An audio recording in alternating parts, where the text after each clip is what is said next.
उनके जैसा कोई दुखी नहीं, उनके जैसा कोई डाकू नहीं, उनके जैसा कोई शहजादा नहीं, उनके जैसा कोई टांगे वाला नहीं, उनके जैसा कोई प्रेमी नहीं, उनके जैसा कोई दूसरा देवदास क्यों नहीं। उनको अभिनय सम्राट कहना, ट्रेजेडी किंग कहना उनको कम आंकना है, क्योंकि वो आकाश है जिसकी कोई सीमा नहीं होती। वो दिलीप कुमार है, थे और रहेंगे, क्योंकि उनकी जैसा कोई दूसरा नहीं। नमस्ते दोस्तों, मेरा नाम है अनुराजा और आप देख रहे हैं आपका अपना फेवरेट चैनल। हमारे हीरो हमारे पिता होते हैं, लेकिन हमारे पिता के हीरो दिलीप कुमार। हमसे पहले कई पीढ़ियों का दिलीप कुमार के साथ ये रिश्ता था। आज़ाद हिंदुस्तान के सबसे पहले सुपरस्टार दिलीप कुमार साहब न सिर्फ हम आम लोगों के लिए स्टार थे, लेकिन दिलीप कुमार साहब, राज कपूर, देवानंद से लेकर कई बड़े सितारे उनको महान कलाकार मानते थे। और उनके बाद की अगली पीढ़ी धर्मेंद्र, जितेंद्र, राजेंद्र कुमार उनको अपना आदर्श मानते थे। तो वही अमिताभ बच्चन और शाहरुख खान ने तक ये बात मानी कि जो भी दिलीप कुमार से प्रभावित बॉलीवुड इंडस्ट्री में नहीं है वो झूठ बोल रहा है। ऐसा असर किसी कलाकार का होना ये कोई आम बात नहीं थी, जिन्होंने हिंदी सिनेमा की परिभाषा पूरी तरह से बदल कर रख दी। दिलीप कुमार प्रोफेशनल लाइफ में जितने परफेक्टनिस्ट थे, उतने ही वो पर्सनल लाइफ में भी परफेक्टनिस्ट ही रहे। जबकि उनका दौर टेक्निकली इतना एडवांस नहीं था। उस दौर में थिएटर में जिस तरीके से चीख चीख कर अभिनय करना होता है, उसी तरह से माइक और कैमरे के पास खड़े रहकर अभिनय करना वैसा ही सेम टू सेम हुआ करता था। लेकिन दिलीप कुमार से वो चलन बंद हुआ। दिलीप कुमार ने धीरे धीरे बात करना, अपनी स्टाइल को आराम से लोगों तक पहुंचाना शुरू किया और उसी अंदाज में जिस किसी किरदार को निभाते उसको जिंदा करते चले जाते। शुरुआती फिल्मों में उन्होंने नाकाम प्रेमी का ऐसा दौर जिया कि उनको ट्रेजेडी किंग का खिताब मिल गया। लेकिन पर्सनली कहे तो ये नाइंसाफी थी, क्योंकि उन्होंने कॉमेडी रोल्स भी उतने अच्छे ही किए हैं। और जब वो देवदास बने तो देश का हर प्रेमी उन्हीं की तरह शराब पीना और उन्हीं की तरह रोने की एक्टिंग करता था, मतलब कोशिश करता था। आज भी कहा वो बात बदली है। जब भी कोई रोता हुआ प्रेमी आपको नजर आता है तो आप उसे आराम से बोल देते हो कि वो देवदास बना हुआ है। उसके बाद गंभीर और एक्शन रोल्स में भी वो बहुत ही अच्छे से छा गए। वो दिलीप कुमार थे, ट्रेजेडी किंग भी कहलाए और ऑलराउंडर भी कहलाए, क्योंकि वो जितने बड़े स्टार बने थे उससे भी कई बड़े वो एक्टर थे। जब बतौर लीड कैरेक्टर की पारी उनकी खत्म हुई तो उनके कैरेक्टर रोल भी सेंटर कैरेक्टर बन गए। विधाता, सौदागर, कर्मा, मशाल। लेकिन इन फिल्मों की बातें कम होती है। कमर्शियल मसाला फिल्में जैसी देवदास और मधुवती की तरह इनको तारीफ नहीं मिलती है। लेकिन इन फिल्मों ने ये साबित जरूर किया कि बदलते दौर में भी दिलीप कुमार साहब ने वो छाप छोड़ी है। अब इनकी शुरुआती दिनों की बात करें तो इनका फिल्मों में आना बड़ी इत्तेफाक की कहानी है। पेशावर के एक पठान परिवार में जन्मे यूसुफ खान अपने माता पिता के तीसरे बेटे थे। पिता सरवर खान फलों का कारोबार करते थे।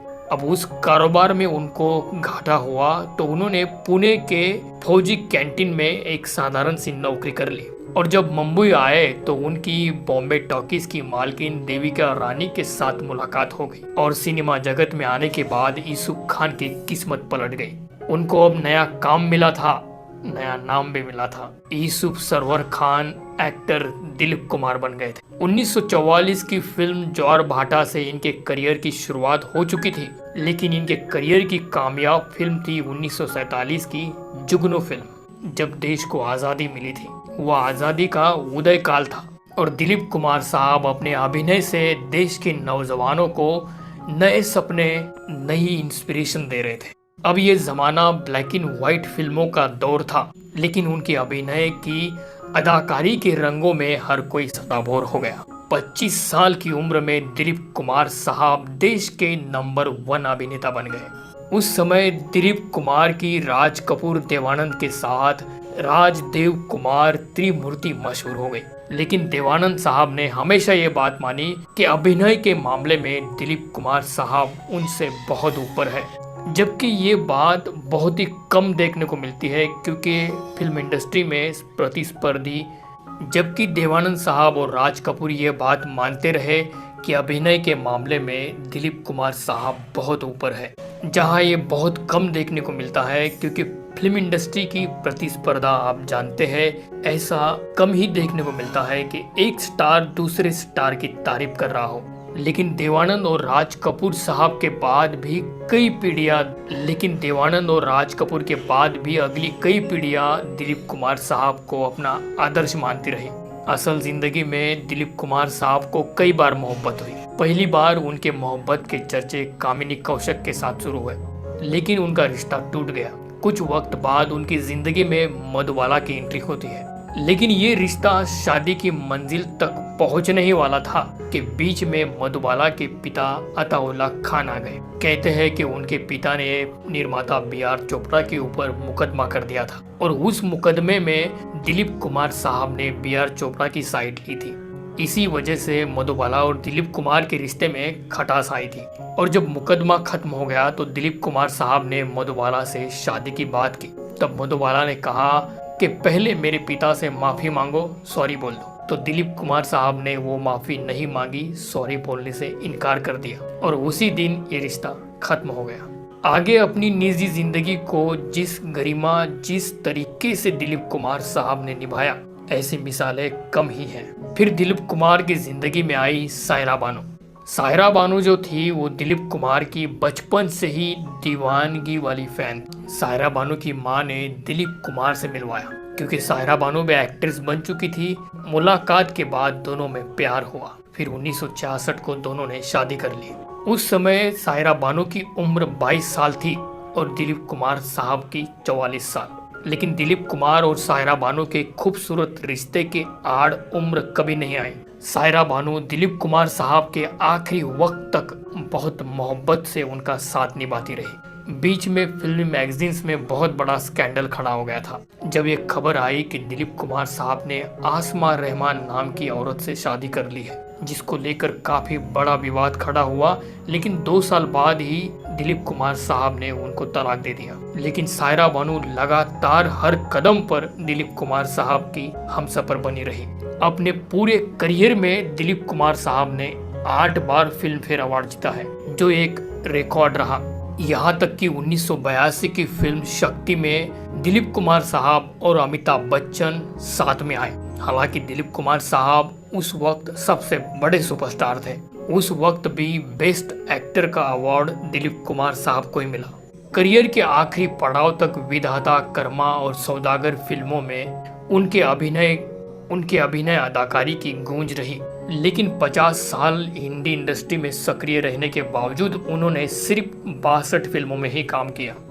एक वक्त में एक ही फिल्म में काम करने का फॉर्मूला जो आज के दौर में आमिर खान फॉलो करते हैं, इसकी शुरुआत उस वक्त दिलीप कुमार साहब ने की थी।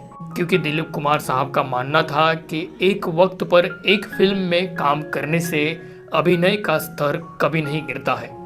दिलीप कुमार के बाद जो भी अभिनेता फिल्म इंडस्ट्री में आया, वो किसी न किसी वजह से दिलीप कुमार से प्रभावित रहा, और इसी वजह से इनके जैसा कोई दूसरा नहीं।